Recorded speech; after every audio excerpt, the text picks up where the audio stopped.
हम लोग आवृत्ति करेंगे श्रीमद् भागवतम के 12 स्कंध के 12वें अध्याय का 44 नंबर श्लोक। स्कंध 12 अध्याय 12 श्लोक 44।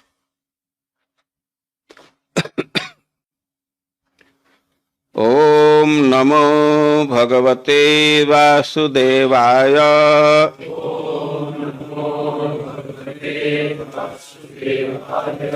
ओम नमो भगवते वासुदेवाय।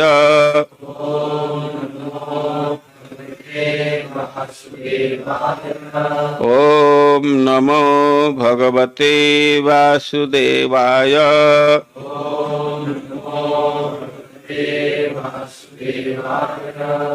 युगलक्षण वृत्ति च युगलक्षण वृत्तिश्च कलौ नृणाम् उपप्लवः चतुर्विधः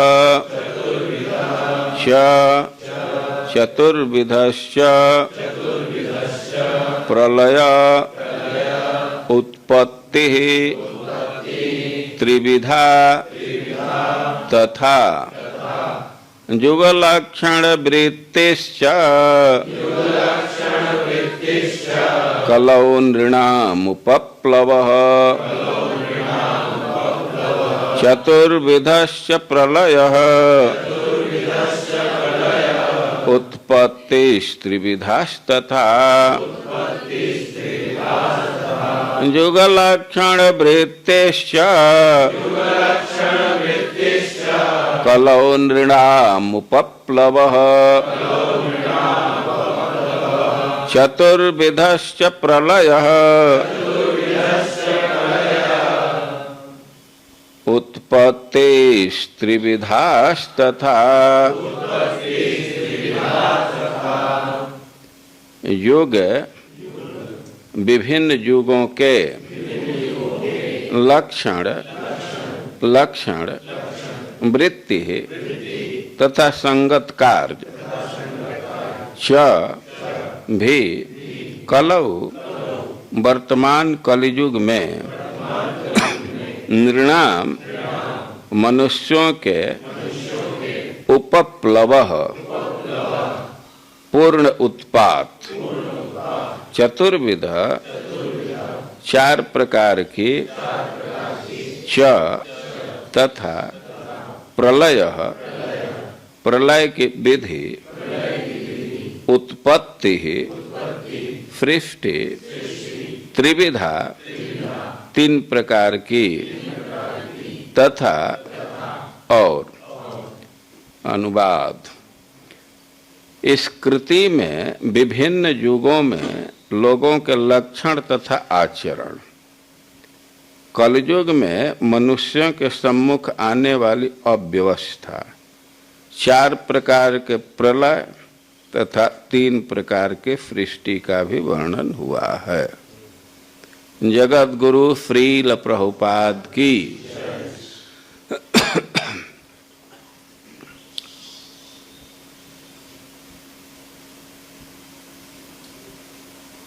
कोई भी रचना है और उसकी कुछ विधि है, एक परंपरा है, उसका पालन लोग करते हैं, मंगलाचरण करते हैं और अंत में उपसंहार प्रस्तुत किया जाता है। उपसंहार कंक्लूजन या सारांश समरी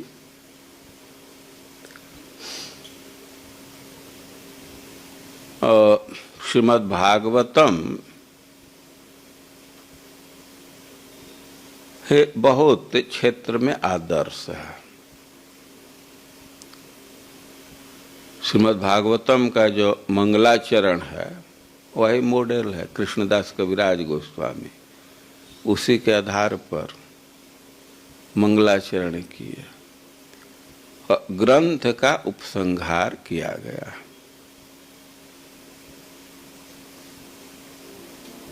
उपसंहार करने में जितने विषय का वर्णन किए हैं, मुख्य मुख्य फिर से गिनती किए। 10वें स्कंध में सुखदेव गोस्वामी भगवान के लीलाओं का वर्णन किए और 11 स्कंध में प्रारंभ में उसका उपसंहार किया।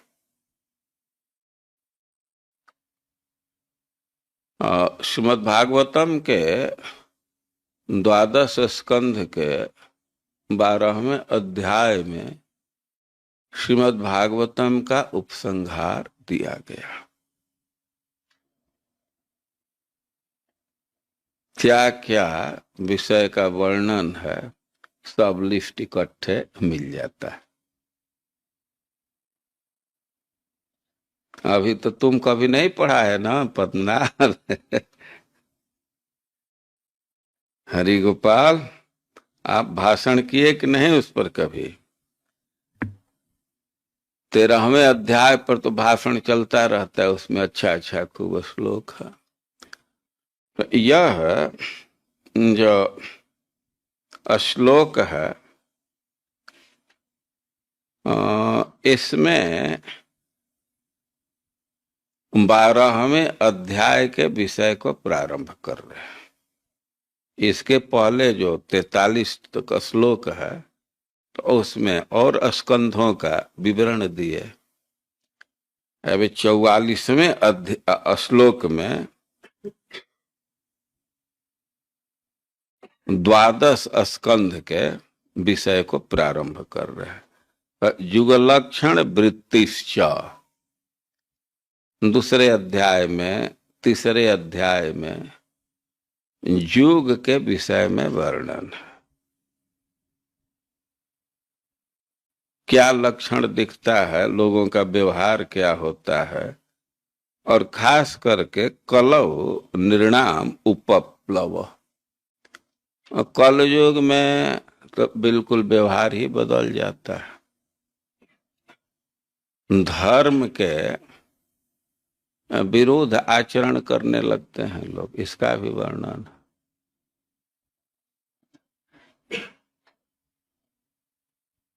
कलयुग के ही लक्षण ज्यादा विस्तार से दिया गया। स्नानम प्रसाधनम, कलयुग का लक्षण दिया गया है कि बाल और झाड़ लेंगे, थोड़ा सेंट उंट मार लेंगे, कपड़ा पहन लेंगे, यही स्नान हो गया।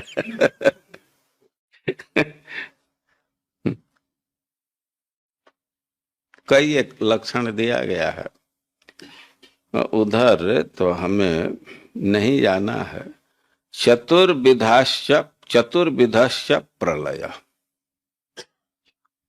प्रलय 4 प्रकार का है और उत्पत्ति त्रिविधास्तथा, और 3 प्रकार की सृष्टि। तो इसी पर हम श्लोक चुन लिए। ऐसे पाठ में देखा कि 3 प्रकार की सृष्टि, तो हमारे मन में तो 2 प्रकार की सृष्टि थी, इसमें 3 प्रकार की सृष्टि। तो इस पर ध्यान गया कि थोड़ा 3 प्रकार की सृष्टि क्या है। मिलन है? अरे जा,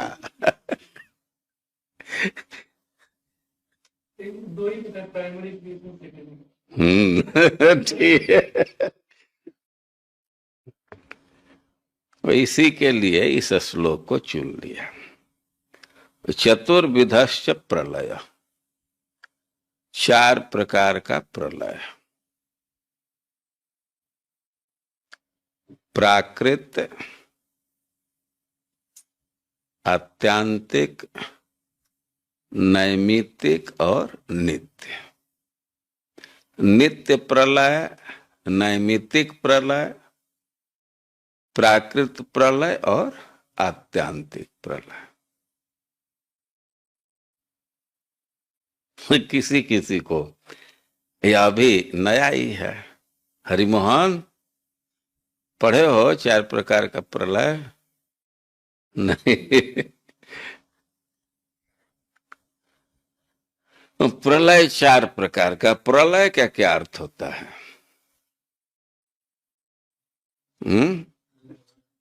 नाश।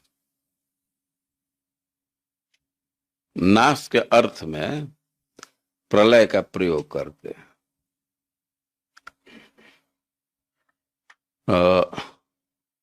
4 प्रकार का ये प्रलय। एक को नित्य प्रलय कहते हैं, वो मिनट मिनट में चल रहा है।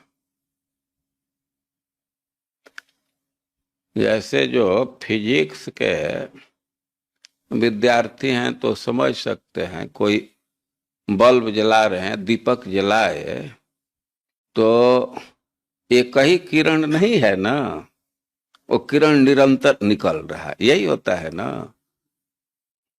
वो निरंतर किरण निकल रहा है और देखने में तो लगता है कि एक किरण है या एक ज्वाला है, लेकिन उसमें निरंतर सेकेंड नहीं, सेकेंड में भी कोई एक किरण निकल जाते हो।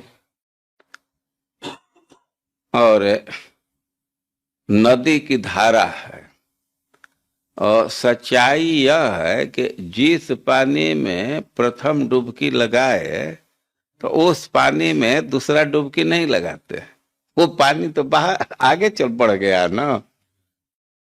तो जैसे नदी के धारा में पानी का प्रवाह हो रहा है, निरंतर नया नया पानी आ रहा है, और दीपक जल रहा है तो निरंतर नया नया वो किरण आ रहा है, पहला किरण खत्म हो रहा है।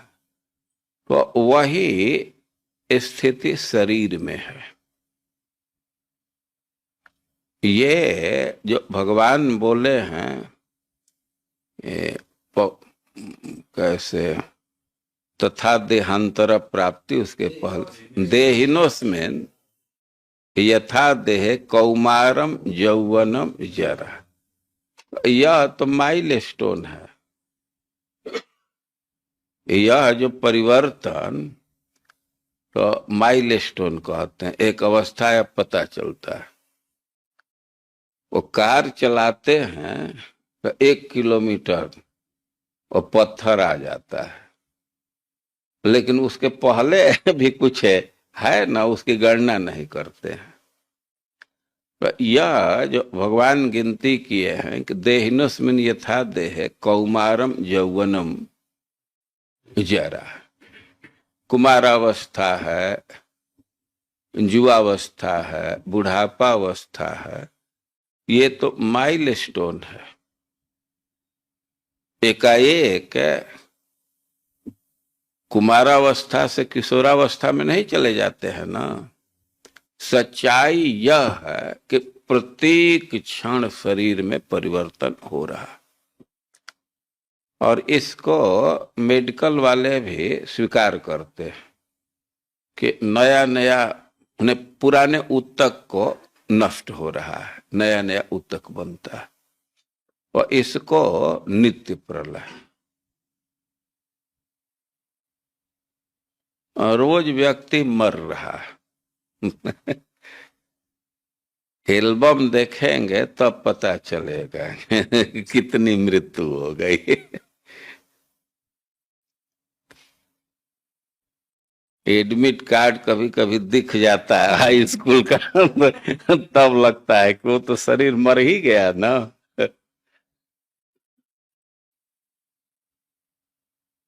नित्य प्रलय, रोज परिवर्तन हो रहा है। जैसे दीपक में नया नया किरण निकल रहा है, पुराना खत्म हो रहा है, और वही स्थिति शरीर की है, इसको नित्य प्रलय कहते हैं। और एक नैमित्तिक प्रलय। नैमित्तिक प्रलय मतलब कुछ निमित्त से प्रलय किया जाता है। ब्रह्मा जी सोने के लिए प्रलय कर देते हैं। सोना निमित्त है। और कभी कभी भगवान किसी दूसरे पर्पस से भी प्रलय कर देते हैं। जैसे कौन, सत्यव्रत महाराज को ज्ञान देना हुआ तो उपयुक्त क्लासरूम का सेटिंग के लिए प्रलय कर दिए। भगवान की यही विशेषता है, वो केवल क्लासरूम सेटिंग है। कोई टीचर है और उसके लिए ट्रेनिंग दिया जाता है। पहला काम है क्लासरूम सेटिंग, और जैसा विषय रहता है उसके अनुसार लोग फोटो वोटो भी लगा देते हैं, सीनरी क्या क्या तैयार करते हैं। और वैराग्य की शिक्षा देनी थी तो प्रलय उपस्थित कर दिए। और किसी निमित्त से प्रलय होता है तो उसको नैमित्तिक प्रलय कहते। ब्रह्मा जी तो दिन भर काम करते हैं, सृष्टि के कार्य में रहते हैं। अब उनको रात्रि के समय सोना है, और सोने के लिए सृष्टि का काम ठप कर देते हैं, प्रलय कर देते हैं। तो वह हुआ नैमित्तिक प्रलय। और इसके बाद एक प्रलय है, उसको प्राकृत प्रलय कहते हैं। प्राकृत प्रलय में सारा चीज नष्ट हो जाता है। इसका वर्णन किया गया है कि जब प्राकृत प्रलय का समय आता है और अनावृष्टि, वर्षा बंद हो जाती है और सूर्य का ताप बहुत बढ़ जाता है। सूर्य से तप रहा है और ऐसे ही सब सूख जाता है, और नीचे से संकर्षण देव के मुख से आग निकलने लगती है। और ऐसे ही सूख गया है, सब रस खत्म हो गया है, और नीचे से आग लगने पर पूरा जलने लगता है। और जल करके वैसे ही वो रहता है। ये ब्रह्मांड का जब प्राकृत प्रलय होता है तो एक उदाहरण से इसको समझाया गया है। अब आप लोग कंडरा की धारणा नहीं रख रहे हैं।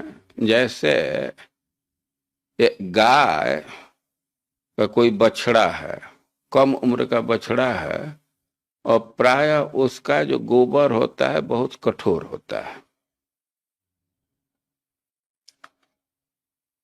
उसका आंच बहुत अच्छा माना जाता है। दवा वह बनाने के लिए उसका प्रयोग करते हैं। और कंडरा में आग लग जाए तो पूरा कंडरा जड़ जाएगा, लेकिन कोई परिवर्तन नहीं, वैसे ही पड़ा रहेगा। यह ओरिजिनल उदाहरण है। अब जिसको इसकी धारणा नहीं है तो मान लीजिए कि गोईठा, क्या इसको कहते हैं आप? उपला। पर एक उपला को में आग लगा दीजिए तो पूरा जल जाएगा, लेकिन आकृति वैसे ही बनी रहेगी, उसमें कोई परिवर्तन नहीं होगा। और वैसे ही ये ब्रह्मांड पूरा जल जाता है और वैसे ही पड़ा रहता है, कणरा जले हुए कणरे के समान। अब इसके बाद खूब तेज वर्षा होती है। अब वर्षा होने पर वो राख घुल जाता है पानी में। कणरा तो ऐसे ही बना रहता है जलने के बाद भी, लेकिन खूब तेज वर्षा होने पर तो उसी में घुल मिल जाएगा ना। तो जो मिट्टी अंश है वो पूरा पूरा जल में चला जाता है। और अब खूब तेज किरण है सूरज का, तो पानी का रस खत्म हो जाता है। पानी में एक रस है, स्वाद है, तो वह तो सूर्य भगवान ही सोख लेते हैं। और पानी भी हवा में लीन हो जाता है। पानी के बाद हवा के बाद पानी आता है ना, आए अग्नि। अच्छा, तो अग्नि में सब पानी खत्म। अब अग्नि भी वायु में लीन हो जाता है, और वायु आकाश में, शब्द गुण में। अब फिर जो सृष्टि का क्रम है, उल्टे क्रम में वो चलने लगता है। वो सब अहंकार में, और अहंकार महत्व में, और महत तत्व भी प्रकृति में। और काल की गति भी, जो काल का यूनिट है वह भी दिखता नहीं है। सूर्य भी विलुप्त हो जाते हैं प्रलय के समय, और सब चीज भगवान में लीन हो जाता है। प्रकृति रहती है, साम्यावस्था में रहती है, और इसको प्राकृत प्रलय कहते हैं। और जब जीव के उपाधि का अंत हो जाता है, अब उपाधि का ही अंत हो गया, तो इसको आत्यांतिक प्रलय। ये संस्कृति में पड़ा हुआ है उपाधि के चलते। भक्ति करने से जब उपाधि भी खत्म हो जाए, यह हुआ आत्यांतिक प्रलय। और प्राकृत प्रलय है तो फिर से प्रलय होगा, सृष्टि होगी। नैमित्तिक प्रलय है तो फिर से सृष्टि होगी। लेकिन आत्यांतिक प्रलय जिसका हो गया, तो अब वो सृष्टि से बाहर। तो ये 4 प्रकार के प्रलय का वर्णन इसी 12 स्कंद के 4थे अध्याय में किया गया। 4 प्रकार का प्रलय। और फिर कह रहे हैं कि उत्पत्ति त्रिविधा तथा, 3 प्रकार के सृष्टि है। कौन कौन 3 प्रकार के सृष्टि है? नित्य सृष्टि, नैमित्तिक सृष्टि और प्राकृत सृष्टि। और पहले आप लोग प्राकृत सृष्टि और वैकृत सृष्टि ये पढ़े हैं। लेकिन यहाँ जो शब्द दिया गया है, श्रीधर स्वामी शायद लिखे हैं अपने टीका में, प्राकृतिक, नैमित्तिक और नित्य, और 3 प्रकार के सृष्टि का वर्णन। हम तो पहले देखे तो ये कहाँ से आ गया? तो भाई नित्य प्रलय है तो नित्य सृष्टि भी होगी ना। जब प्रलय हो रहा है तो सृष्टि भी होगी, तभी न सत्ता बना हुआ है। तो यह नित्य सृष्टि है। और प्राकृत सृष्टि पर तो भाषण चलता रहता है। उस पर तो सब भाषण करते हैं ना। शुभ कृष्ण का तो सबसे ज्यादा भाषण इस पर चलता है। सब जगह पानी पानी है, क्षीरोदक साई भगवान उसमें सोए हुए हैं। प्रकृति में कोई हलचल नहीं, भगवान दृष्टि डालते हैं और प्रकृति में क्षोभ होता है, महत तत्व आता है, महत तत्व से अहम तत्व आता है, अहम तत्व भी 3 भाग में बंट जाता है। कौन कौन है? वैकारिक, तेजस और तामस, और उससे विभिन्न अवयव का निर्माण होता है। तो कोई भी शरीर है तो सामग्री यही रहती है, पंच महाभूत है, तन्मात्रा है, तो सामग्री तो यही है। और पहले कहा गया है कि जो भगवान की सृष्टि है उसको प्राकृत सृष्टि कहते हैं, ब्रह्मा जी जो करते हैं उसको विकृत सृष्टि कहते हैं। सब समान तो भगवान ही सुलभ करा देते हैं, अब उससे ब्रह्मा जी अलग अलग शरीर का निर्माण करते हैं। और इसको वैकृत सृष्टि कहा गया है, लेकिन यहाँ शब्द दिया गया नैमित्तिक सृष्टि। नैमित्तिक सृष्टि का अर्थ है कि कुछ उद्देश्य से सृष्टि किया जाता है। सृष्टि का कुछ उद्देश्य है ना, ये भगवान सृष्टि किए हैं और इसका कुछ उद्देश्य है कि नहीं? कौन कह रहा है? हाथ उठाइए। उद्देश्य है। और अनंत कह रहा है कि नहीं, ये तो भगवान लीला में किए। यही कहोगे ना अनंत? ये तो खेल खेल में कर दिए, कोई उद्देश्य नहीं। तब 2 पक्ष हो गया। कौन केशव सखा के सपोर्टर है? हाथ उठाइए। कौन अनंत के सपोर्टर है? केशव सखा के उधर पीछे से एक सपोर्ट मिल रहा है।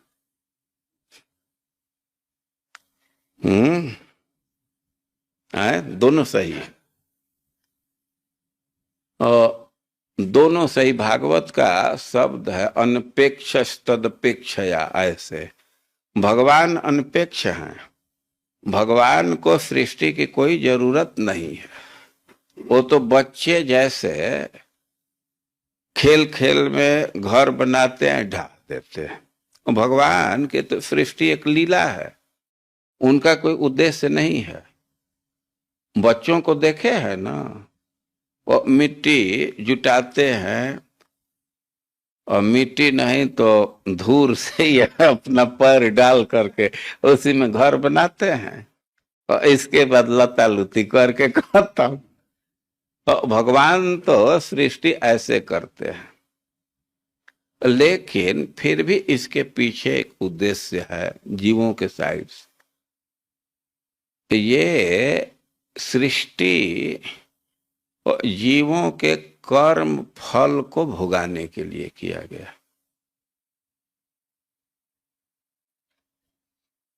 सृष्टि होगी, शरीर मिलेगा, तभी तो व्यक्ति अपने कर्म फल का भोग करेगा। तो कर्म फल को भोग करने के लिए सृष्टि है। तो सब लोगों का तो कर्म फल अलग अलग है, कई एक ढंग का कर्म फल है।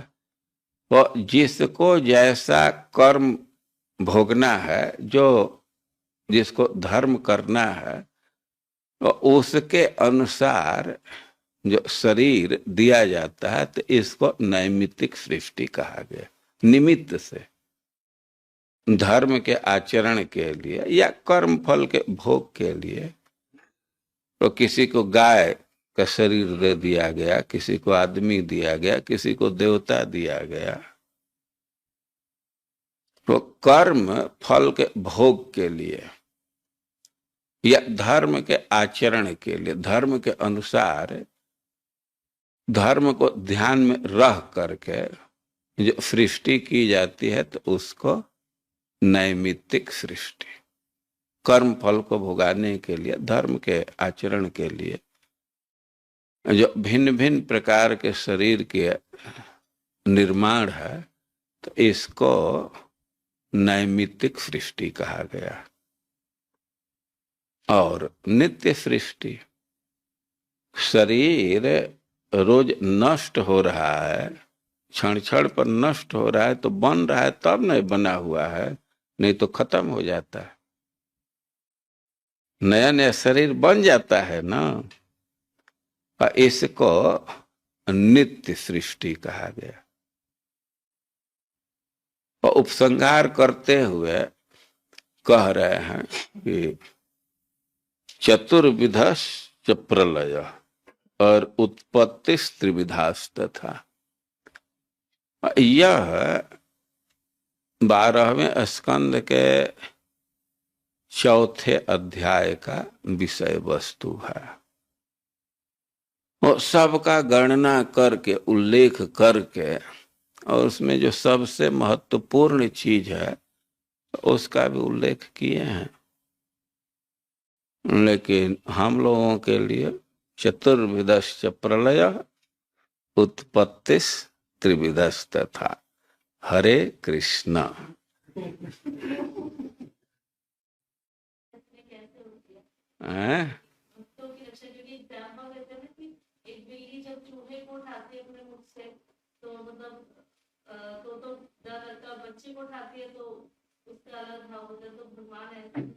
तू भक्तों का भी पहचान ही नहीं की, तो क्या हम बतलावे।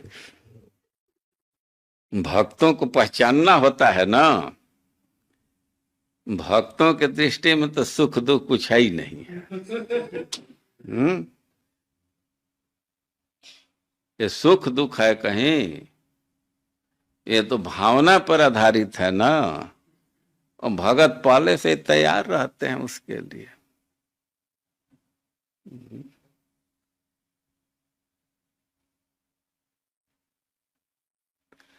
कई एक चीज है कि पहले से तैयार रहने से उतना कष्ट का अनुभव नहीं होता। जो कुंभ में गए, पहले से ही मन बनाए थे कि पैदल चलना पड़ेगा, झोला कपार पर लेकर के चलना पड़ेगा।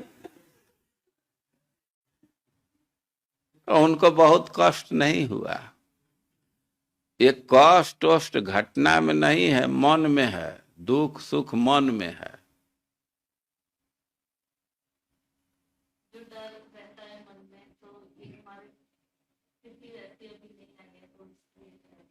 तो उसी से भक्ति में वही सब तैयार करना पड़ता है ना।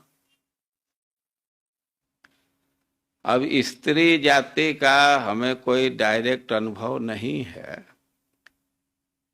लेकिन कोई लड़की है ससुराल में चली जाती है, और पहले से ही उसके मन में भर दिया जाता है। अभी छोटी छोटी है, तो अभी से उसकी दे ससुराल में जाइए तो ऐसे ही कर भी।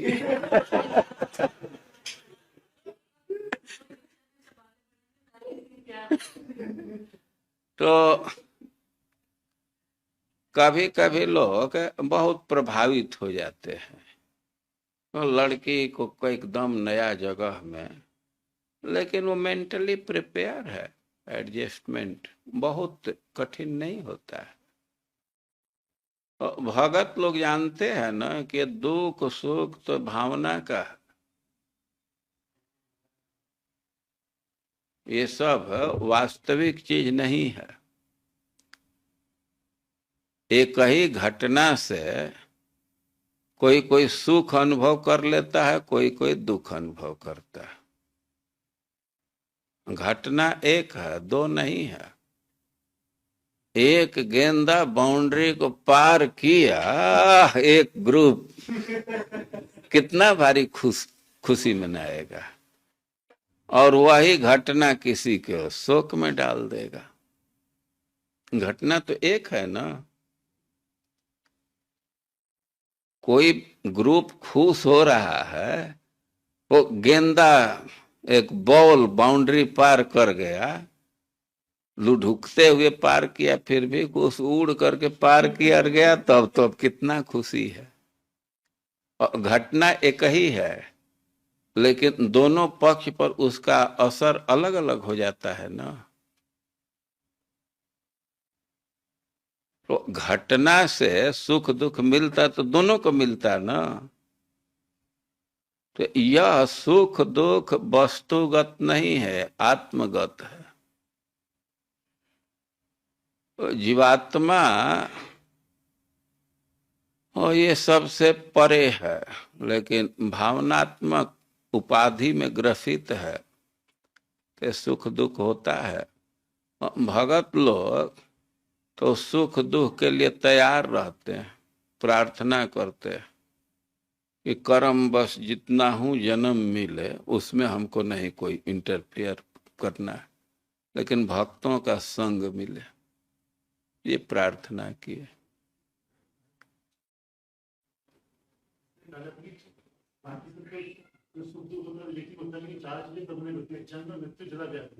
ये तो शरीर से लेकर होगी, आत्मा तो एक नहीं होगी।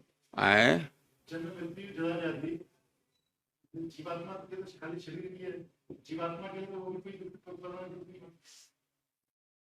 हाँ, जीवात्मा को भौतिक चीज स्पर्श नहीं करता है, लेकिन जीवात्मा ही उसको अपने तरफ से भोगने लगे तो अब कोई क्या करेगा। ये उसको कष्ट नहीं दे सकते, लेकिन वही खुद कष्ट अनुभव करने लगे तो अब कोई क्या करेगा। भगत लोग तैयार रहते हैं कि कष्ट सहना ही पड़ेगा।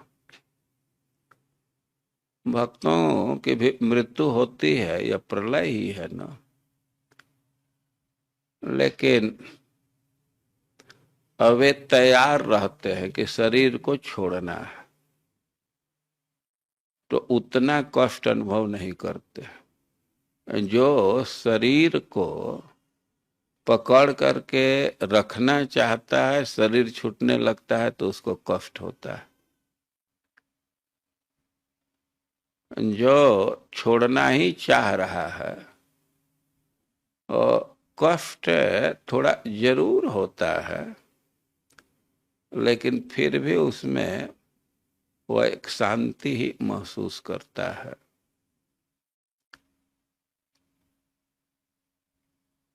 बहुत भद्दा उदाहरण है, कोई शौच होता है, कभी कभी शौच होने में भी कष्ट है, लेकिन आदमी चाहता है कि शौच हो जाए, उसी में वो शांति अनुभव करता है। भगत लोग शरीर छोड़ने के लिए तैयार रहते हैं।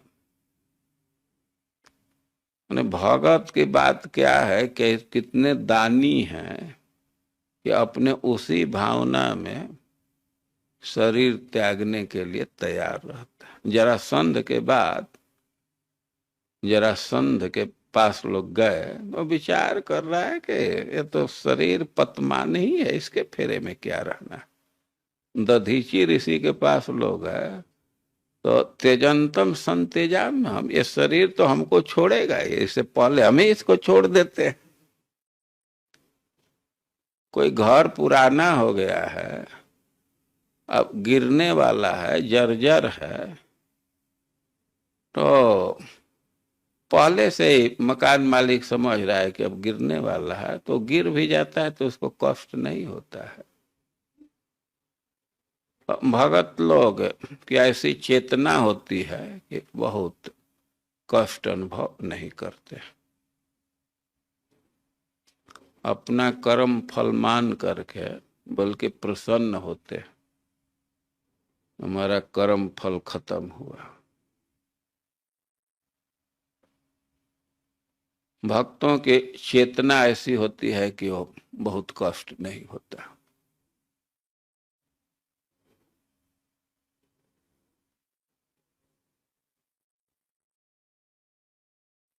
ठीक है। जगत गुरु श्रील प्रभुपाद